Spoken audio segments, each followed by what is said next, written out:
भारत में 3 लोग सबसे ज्यादा गाली खाते हैं। आजादी के पहले गाली खाते थे वीर सावरकर, जिन्होंने 2 जन्म काला पानी में बिताए। क्यों खाते थे?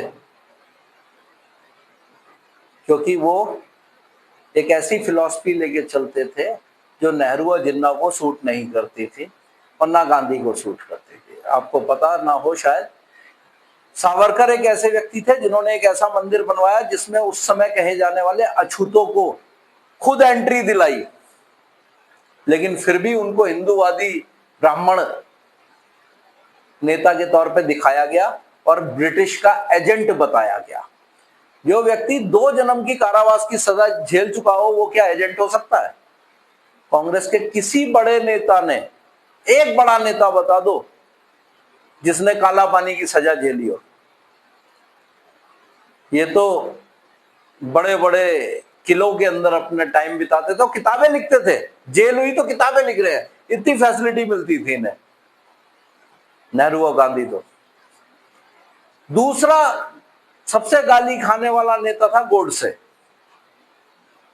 Nathuram Godse. I am not justifying, लेकिन गोडसे ने गांधी को मारा, सब जानते। क्यों मारा ये नहीं जानता कोई भी। गोडसे को आतंकवादी कहा जाता है। एक आदमी को मारने वाला आतंकवादी है। वो अजमल कसाब जिसने आके पूरी मुंबई हिला दी थी, वो आतंकवादी नहीं कहलाता। उसको बचाने के लिए रात को 2 बजे हमारे ही देश के जज न्यायालय खोल देते हैं, और साथ में वकील भी कोई पाकिस्तान से नहीं आए थे उनके लिए, हमारे ही देश के वकील। एक आतंकवादी को बचाने के लिए वकील तो छोड़ो, उसके अलावा पता नहीं कौन कौन सी एनजीओ सपोर्ट करने पहुंची हुई थी। और तीसरा सबसे ज्यादा जो गाली खा रहा है ना, वो नरेंद्र मोदी खा रहा है। क्यों खा रहा है पता है? वो इनसे लड़ रहा है। कल भी जो इंसिडेंट हुआ है, जो बेंगलोर की लेडी थी, उसने बोला था आप मेरे को भी मार दो। She has bravely said these words to the terrorist. जवाब पता क्या आया था? अरे तुम्हें नहीं मारेंगे, तुम मोदी को बोल देना जाके। It is not a war against us. ये ह्यूमैनिटी, मानवता के लिए वार नहीं है, ये हमसे नफरत है। और धर्म देख के मारा है, धर्म जांच करके मारा है, देख के नहीं मारा है। कागजों में जांचा, कपड़ों में जांचा, कलमा पढ़वाया, फिर मारा है, ऐसे नहीं मारा। और हम 1976 के संविधान में जबरदस्ती घुसे हुए सेकुलरिज्म को कंधे पे उठाए हुए घूम रहे हैं।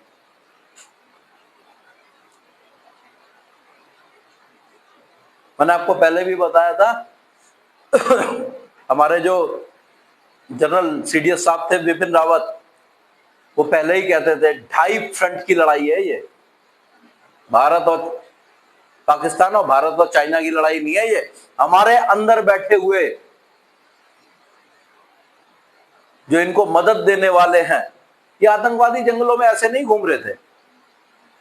इनको लोकल लोगों ने, आज उसका डिटेल भी आ गया है, नाम भी आ गए हैं, उन्होंने पूरी सपोर्ट दी है, रेकी करवाई है।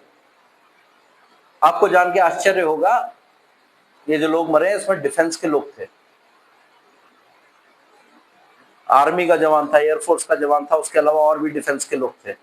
इसका मतलब इनको ये पता था, इनको कहीं से इनपुट मिली है कि ये जो पिकनिक मनाने आए हुए हैं, जो टूरिस्ट आए हुए हैं, ये नॉर्मल टूरिस्ट नहीं है, ये डिफेंस के लोग भी थे।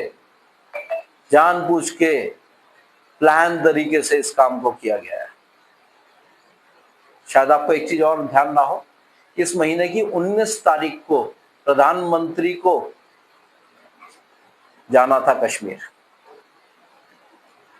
वो जो नई वाली वंदे भारत चल रही थी ना, उसको हरी झंडी दिखानी थी। अचानक से लास्ट मोमेंट पे वो प्रोग्राम कैंसिल हुआ। डिफेंस इनपुट थी, डिफेंस ने क्लियरेंस नहीं दी थी, उन्हें पता था कुछ गड़बड़ है।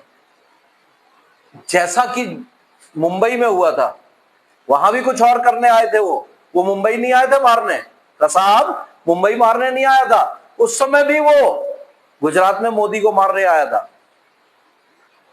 अजमल का साहब का टारगेट नरेंद्र मोदी तब भी था और आज भी इनका टारगेट मोदी ही था। मोदी तो प्रभु की कृपा से बच रहा है, लेकिन ये जो इनोसेंट हमारे लोग मरे हैं ना, इनकी जान जाने के पीछे कोई और नहीं, हमारे ही लोग हैं, जिनको हम खिला रहे हैं, पिला रहे हैं, पाल रहे हैं, पोस रहे हैं, वही लोग हैं और कोई बाहर का आदमी नहीं है। अभी अभी एक बयान आया रॉबर्ट वाड्रा का, सोनिया गांधी जी के दामाद, कह रहा ये जो आतंकवादियों ने मारा है ना, it is because of the Hindutva. कह रहा अगर ये हिंदुत्व की वजह से ही सब कुछ हो रहा है। I've just seen this statement. अब सोचिए 28 लोग हमारे मर गए और उसको दिख रहा है इसे भी हिंदुत्व से जोड़ दूं।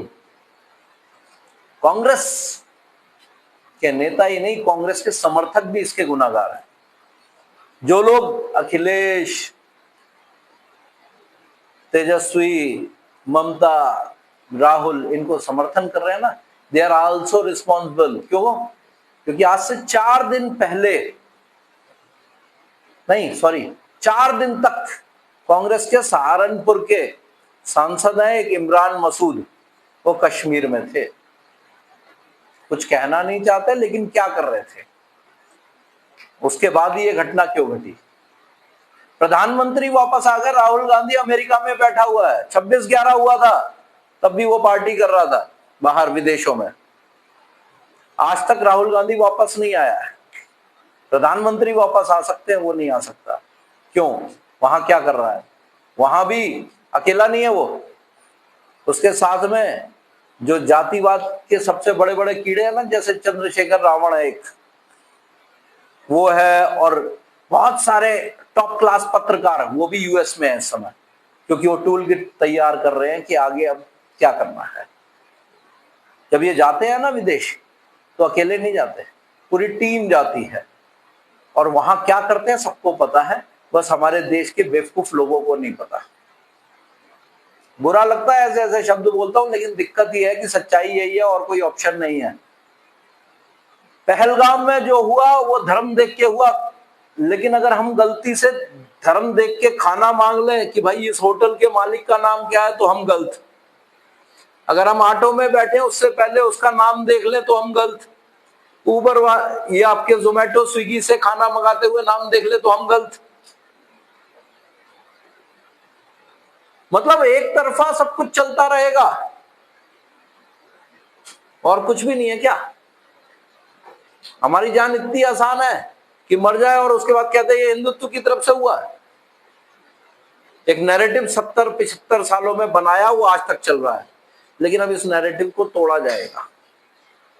It will take some time, और लगेंगे 5-10 साल, लेकिन ये परमानेंट खत्म होगी समस्या। ये 2-4 दिन की समस्या नहीं है। माइंडसेट चेंज करना पड़ेगा, तभी कुछ होगा। बार बार ये बोलना कि कड़ी निंदा करते हैं, उससे काम नहीं हो रहा। लेकिन कुछ लोग इतने बड़े बेवकूफ हैं, वो कहते हैं कि भाई टीवी पे आकर के, सोशल मीडिया पे आके प्रधानमंत्री बताए वो क्या करने जा रहे हैं। राष्ट्रीय सुरक्षा की पॉलिसियों को टीवी पे, सोशल मीडिया पे डिस्कस नहीं किया जाता। समय और मौके के इंतजार के साथ ऐसे जवाब दिए जाते हैं जो हमने इतिहास में दिए हैं और हमारी सरकार देती आई है। लेकिन दिक्कत यह है, सब कुछ मोदी करेगा, हम क्या करेंगे? हम अपने 2 रुपए बचाने के लिए सबसे पहले देखते हैं कहां सस्ता मिल रहा है। अच्छा वो सस्ता है, कोई बात नहीं, पैसे तो बच रहे हैं, कोई फर्क नहीं पड़ता। सारी समस्या यहां है। अपना माइंडसेट जब तक आप चेंज नहीं करेंगे तब तक कुछ नहीं होगा। We need to change our mindset. आज ये पहलगाम हुआ है, 2 दिन में हम सब भूल जाएंगे, कोई फर्क नहीं पड़ रहा किसी को, कोई दिक्कत नहीं है। क्यों? जिसके घर का होता है ना, केवल उसी के दर्द होता है, बाकी किसी को कोई दर्द नहीं होता। लेकिन सच्चाई है कि आज उसका घर है। किसी ने सोचा था? जो आर्मी का जवान था जिसकी अभी शादी हुई थी 6 दिन पहले, अभी देखा है मैंने वीडियो, उसकी जो वाइफ है उसकी हालत क्या सोचा था वो हरियाणा के जवान के साथ जो हुआ वो पहलगाम में होगा? किसी ने उम्मीद की थी? नहीं की थी। कल हरियाणा के साथ हुआ, आज हरियाणा के साथ हुआ, कर्नाटक के साथ हुआ। किसी ने किसी की जाति पूछी क्या? उसने पूछा तू ब्राह्मण है, उसने पूछा तू दलित है, उसने पूछा तू राजपूत है, तू बनिया है? नहीं पूछा। उसने बस एक चीज पूछी, धर्म। मारने वाले ने धर्म के अलावा कुछ नहीं पूछा। क्यों? उसे पता है जातियों में लड़ाने के लिए हमने नेता छोड़ रखे हैं यहां। और ये मूर्ख हिंदू वोट देते हुए अपनी जाति देख के वोट कर लेगा। नेता ये काम करेंगे, आतंकवादी धर्म देख के मारेंगे, नेता जाति देख के काटेंगे, और हिंदू ऐसे ही बढ़ता रहेगा और कटता रहेगा। ये सच्चाई है। अदरवाइज हम इतने 100 करोड़ से ऊपर होकर के क्या इतने लोगों को काबू नहीं कर सकते? क्यों नहीं कर सकते काबू? कर सकते हैं। बड़ा आसान है काबू करना, लेकिन हमें सेकुलर बना दिया गया है। और सबसे ज्यादा सेकुलर बना रखा है टीचर नाम की प्रजाति को। जरा सा टीचर कुछ बोल दे, अरे ये तो टीचर गलत है, ये तो धर्म की बात कर रहा है, इसे तो ऐसी बात नहीं करनी चाहिए। अरे धर्म होता क्या है? धर्म होता है जो धारण किया जा सके। मैं गर्व से कहता हूं सनातन धर्म को मानता हूं। आज तक कभी किसी और धर्म के व्यक्ति को रोका है कि वो अपने धर्म को माने? बस एक हिंदुओं को दिक्कत होती है कि टीका लगा के चला गया तो दिक्कत ये क्यों आ गया।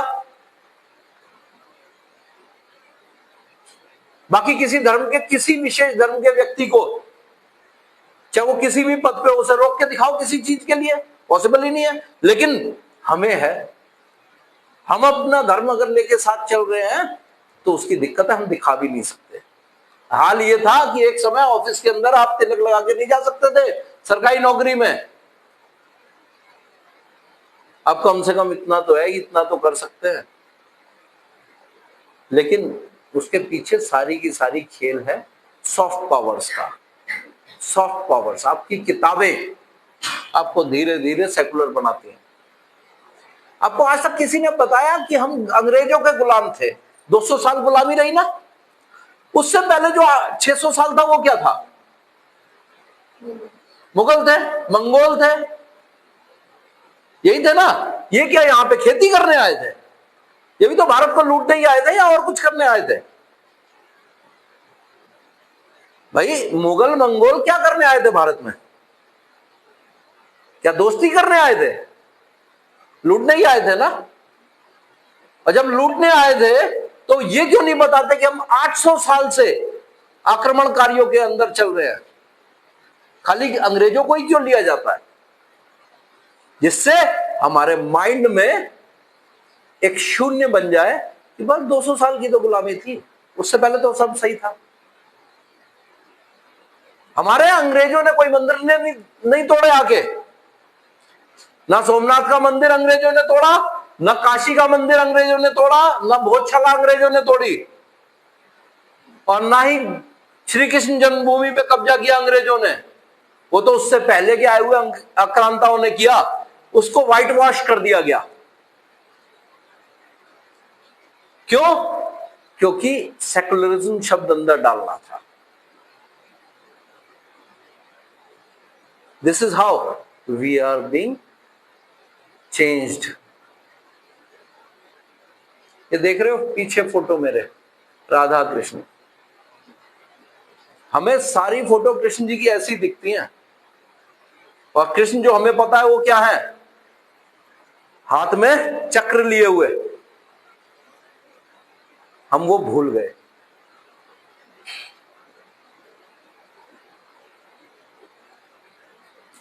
क्यों? हमें भुला दिया गया।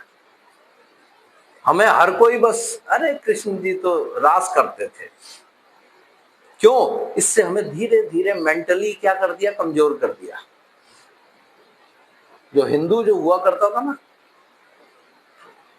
एक वो बोला जाता है कि भाई, और एक डिवाइड करने का फंडा बताता हूं। बोला जाता परशुराम जी ने कई बार क्षत्रिय विहीन कर दी थी धरती। अब परशुराम जी विष्णु जी के अवतार थे, सबको पता है। क्षत्रिय विहीन कर दी होती तो क्षत्रिय बचते कैसे? विष्णु अवतार थे वो, साधारण मनुष्य नहीं थे परशुराम जी। उन्होंने केवल उन क्षत्रिय राजाओं को मारा जो गौ हत्या करते थे, यह बात छुपा ली गई। बाकी किसी क्षत्रिय राजा को नहीं मारा। जो राजा गौ हत्या करते थे उनको मारा था। बड़ी सफाई से गौ हत्या शब्द हटा दिया और ब्राह्मण और क्षत्रिय लड़वा दिए। This is the way the communist and the कांग्रेसी divided Hindus in our country, और उसका नतीजा है जो अब हो रहा है। जय श्री राम।